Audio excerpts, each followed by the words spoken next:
I won't talk. No. Okay, so, you know, like anything else, the size of your pot depends on the stuff. One of the most important factors in the size of your pot is the size of the amount of clay that you use, you know? So, I'd say a small size bowl, normal, medium, small size bowl, not like a tiny. I would use like 2 pounds, which is about what this is. It's about 2 pounds. What's the black on your hand? Spray paint. So I just did the after-school program with the teenagers at the Halter. How's that going? How was it this week? It was better than last week. You came in last week and you were like, fuck. Yeah, they were hard, man. They were a little more compliant this week. I was a little more aggressive with like telling them what to do, and they were just a little more receptive. Yeah. Oh my god, did I just say the F-bomb? Yes, you did. It's okay. Sorry. We'll just rate it. We'll just rate it R. Just edit that out. Yeah, my tweet. I gotta get over here so I can see what she's doing.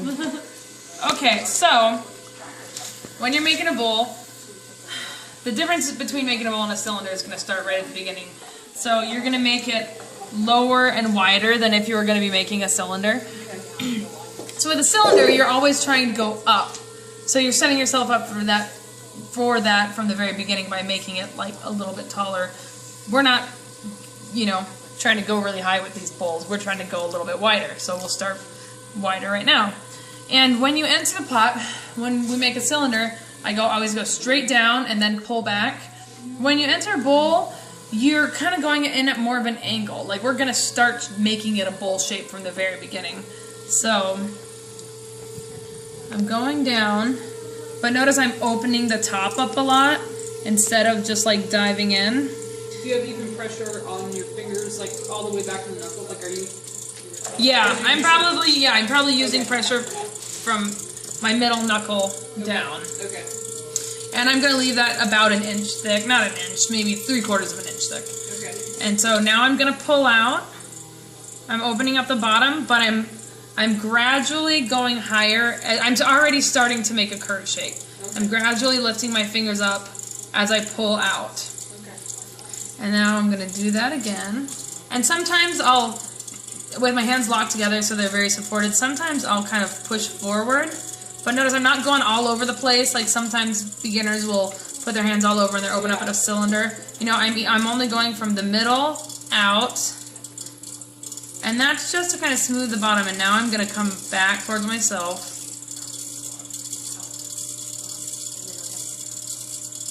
And I'm just trying to establish a nice round, wide bottom. You don't have to go forward like that. It's a little bit weird. It's just a kind of a habit. It's not a rule. Okay. And I'm keeping my thumb down here. I'm preventing this from splaying out too wide. I'm keeping it kind of contained like that. So now I'm gonna just lift up just a little tiny bit. So that was, you know, you could kind of call that your first pull. And I'm compressing my rim always. Between every move, I'm always compressing the rim and trying to keep this nice and organized. Get some of the slop out of here so you can see what I'm doing. I don't think I've ever had anybody video what I'm doing before. It's really awesome. Yeah. It really is. Give it a little weird. No pressure. So now this bottom is established pretty well. One thing that I like to do is I like to leave a little nipple in the middle here, because it's sometimes you'll get this indent in the very middle. That's problematic because it'll crack there and it kind of looks really nerdy, and it makes trimming a little more difficult. So one way to combat that is to actually just have it raised up a little bit in the middle. I think that really looks nice and can make it just more of a supported form, I guess. So now I'm going to make a pull, just like a cylinder. Going to set it up first, and I'm going to kind of go vertical with my first pull, because we can always make it go out. It's very easy to make it go out. First, we got to get it up as high as we want. Centrifugal force. And I'm going to make one more. And I'm trying not to mess with the shape down here. You know, I already established a pretty nice curve. I'm trying not to like you'll notice that it'll kind of square a little bit down there if you use too much pressure. But the bottom is always going to be a lot thicker, and we want it to be. So you know how, notice how the inside is nice and curved, but the outside is really straight. As I start widening the top here, the bottom's going to be a lot thicker because it needs to be able to support the form. As this form gets, well, maybe I'll just do this as I'm talking about it and make it make more sense. So my next pull, I'm going to focus on stretching this out. Now that I've got the height that I want. And so now I'm going to go down. I'm actually going to throw down a little bit. And this is a really good way to attack. The area that I'm in right now is really a trouble zone when it comes to curves in bowls. And I find that the best way to make a nice curve is to just go ahead and throw right back down. Okay, so now I can show you. It's a lot thicker down here because as this form starts going out, it needs more support. If it's really thin right there, it's going to flop over, and that we're just going to trim away. So don't ever worry about it being too thick right there because it's going to go away. But the really important thing with a bowl is the inside profile is totally going to determine what the outside looks like. You got to have like the shape you want on the inside because we're not going to trim the inside of a bowl. But we want it to be very even. So when we go back and trim, we're going to try and make the outside look just like the inside. If it doesn't, then you're going to have inconsistencies in your thickness, you know? So this is looking pretty good. Man, you're those students are missing out. But they're going to catch it later. I'm going to have to reteach it like a million times. Oh no. Like, sorry, you guys don't get bowls. Okay, so that's looking pretty good. Now, a bowl rib is really great because, like I said, like the inside, or like I told you guys earlier, whatever shape your rib is the shape your pot's going to be. If you choose to finish with a rib, which I totally recommend because it makes everything sweet. Bowl rib is really great because it's got just a really nice profile. These ones, not so much unless you're making like a really wide flat bowl. Or something like that, you know, but it makes getting in this curve really difficult. And then your wooden rib's like pretty awkward tool for that too, I think. What else was I just going to say about that? Oh yeah, I want to talk about this section.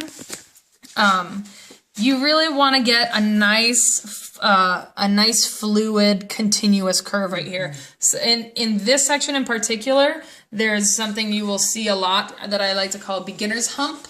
Guilty. I'm guilty of that. Everybody will do it, for sure. And this is a really great way to combat that. So what I showed you about throwing back down, first step, and then using a nice pre-established curve.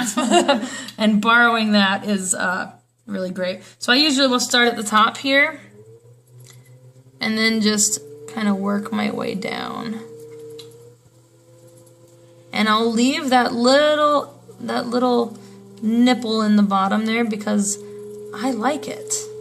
You know, it's not super functional, but I like the way it looks.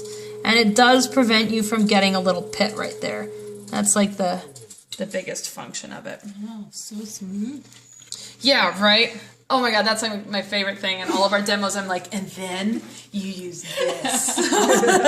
And it makes it better. So you can see there's some spots that are like kind of missing the rib. That drives me nuts. So those are kind of like, you know, I guess recessed a little bit more. So I'm going to hit the outside here and push those in a little bit. And then I'm going to hit it with the rib on the inside again.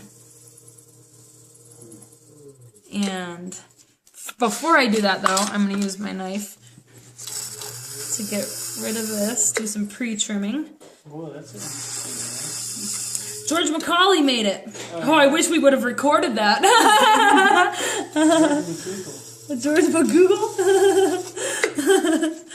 Oh my god, those videos are really funny. Yeah. That was a genuine endorsement, though.